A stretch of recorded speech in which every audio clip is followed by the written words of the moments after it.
I like to say something about the things happening in Ghana. That's what we talk about every day, isn't it? This morning, a friend of mine that I usually chat with, he sent me a text, and I sent a text back. I'll show you the text. I have his permission to share with you.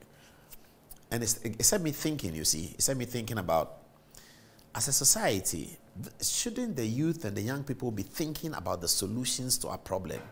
Shouldn't we be just, apart from everything we do, shouldn't we be having frank, intellectual, honest discussions about this is right, this is wrong, so that we can build a certain system going forward?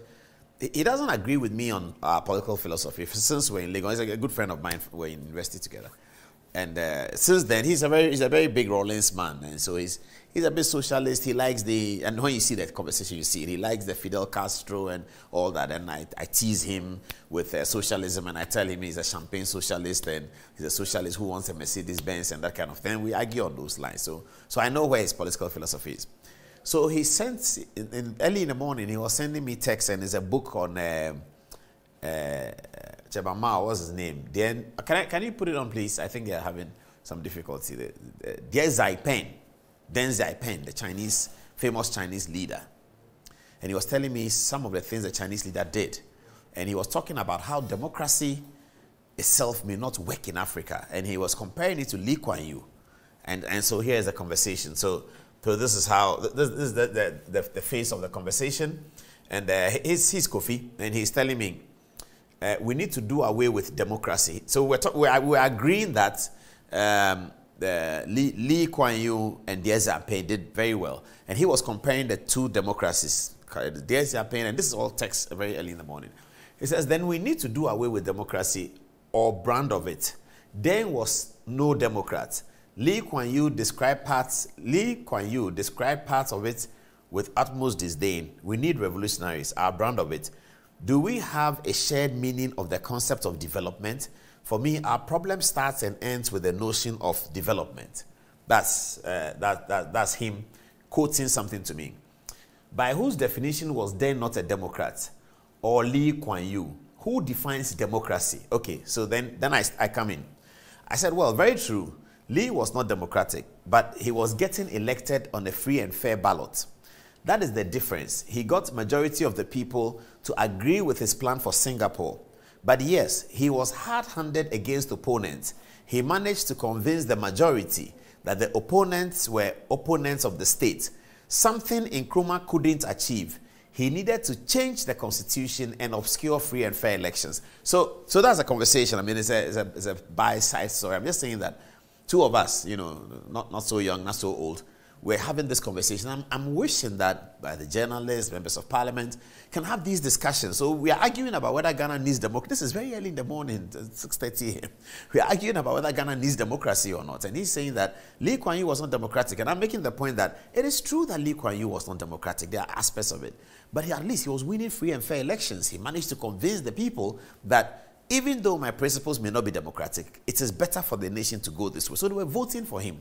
And when they voted for him and he was prime minister, he would jail somebody. He cut down dissent. He didn't want people talking about it. He abused human rights, cleared the area, put buildings there, brought the cattle somewhere, threw them to another place, cut off people, and build the city. You are here, they say, wake up. You don't wake up, the military come and take you away. They build a bridge. They were building things, and if you misbehave, they throw you away. In opposition, you go to court, they put you in jail. That's, Lee Kuan Yew was driven like that. But the point I'm making is that in all that, every 4 years, 4.5 years, he would submit himself to the ballot. And he was winning because the people could see that the guy is doing the work. And so he wrote his famous book, turning from first world to third world in 30 years or so. He changed Singapore. So that's the difference. And I'm making the point that Nkrumah was not able to achieve that. Nkrumah is like Lee Kuan Yew, probably better intellectually, probably better in terms of his sense of development and his global awareness, his vision. Nkrumah is better than Lee Kuan Yew, I will say so. But he was unable to get the people, the majority of the people, to agree with him on how he was going about it. And so he had to look at elections and suspect that he may not win. And then he cuts it as there will be no election. So there was no election for a long time. That's the point that I was trying to make here.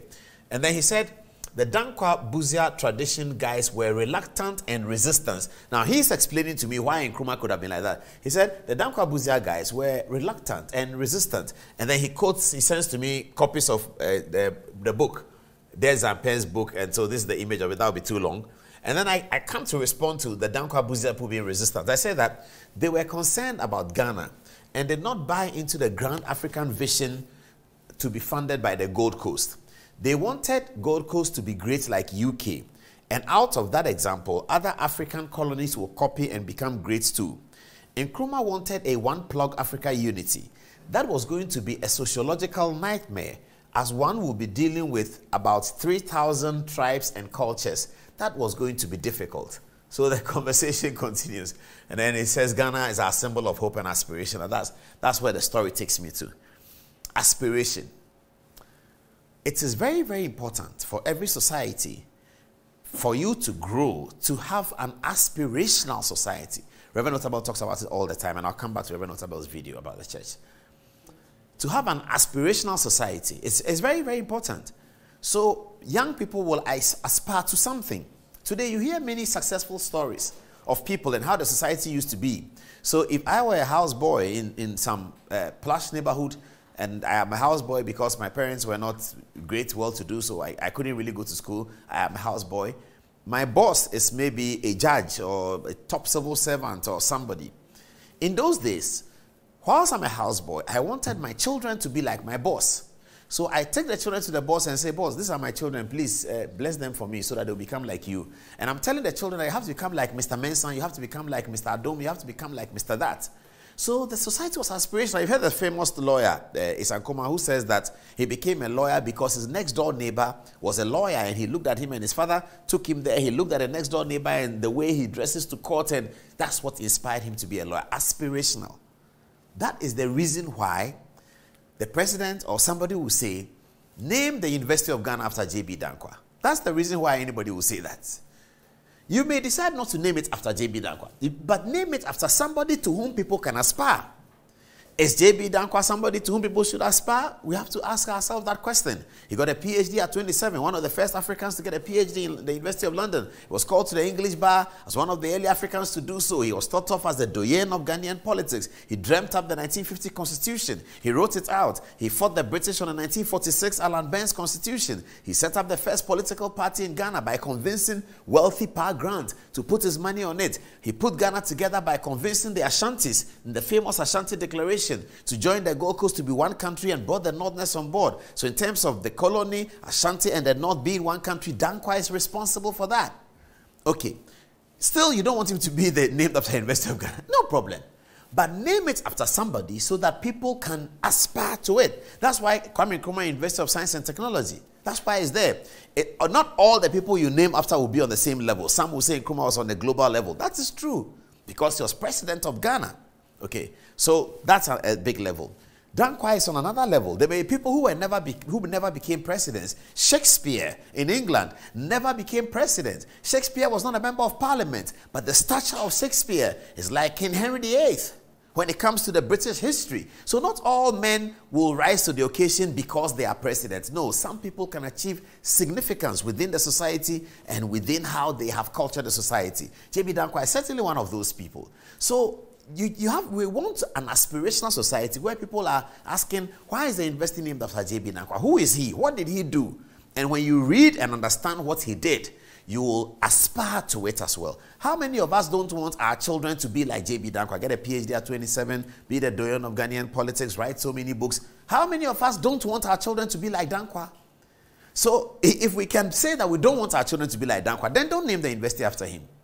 But if you can say that, I don't mind if my child has a PhD at 27 from the University of London in law. I don't mind.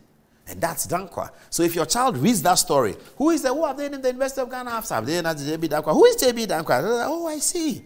Oh, Dr. Dankwa. Oh, I see. That's the aspiration. He's beginning to build the aspiration. Sometimes in the society, we like all of us to come down. Sometimes people accuse some Ghanaians of that. They pull him down. We don't want to go up. Oh, we are where we are. Everybody should come. It has to do with all this power to the people and all of that. Many, many years ago, J.J. Rawlings came and said power to the people. Power to the people meant that everybody should come down. We are ruling ourselves. Nobody is big. Nobody is small. We are all the same. We all have the same everything. We are moving for it. Okay. They even changed the name of the graphic to People's Daily Graphic. They ruled from 1981 82, 83, 84, 85, 86, 87, 88, 89, 90, 91, 92, 93, 94, 95, 96, 97, 98, 2000.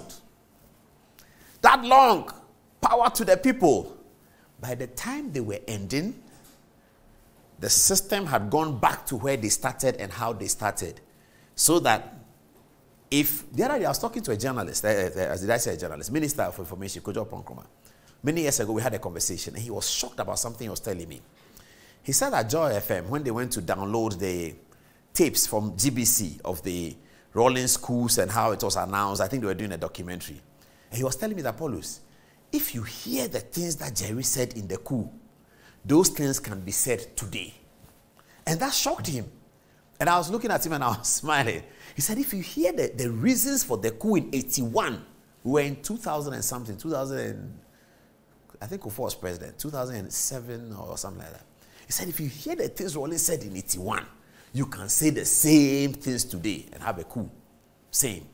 So after 20 years of power to the people, we came back to the system that power to the people wanted to remove. Why? Because we have to build societies on philosophy, not on, hey, let's go. Hey, let's go and beat him. Let's bring all of them down. They are thieves. Let's go and catch them. No. Many, many years ago, Plato wrote, I always quote it in page 26 of Plato's Laws. He said, the salvation of the state lay in removing government from untutored hands so that the society will be governed according to the findings of philosophy. If you don't do a society like that, and you do power to the people, and change the daily graphic to people's daily graphic, nothing will happen.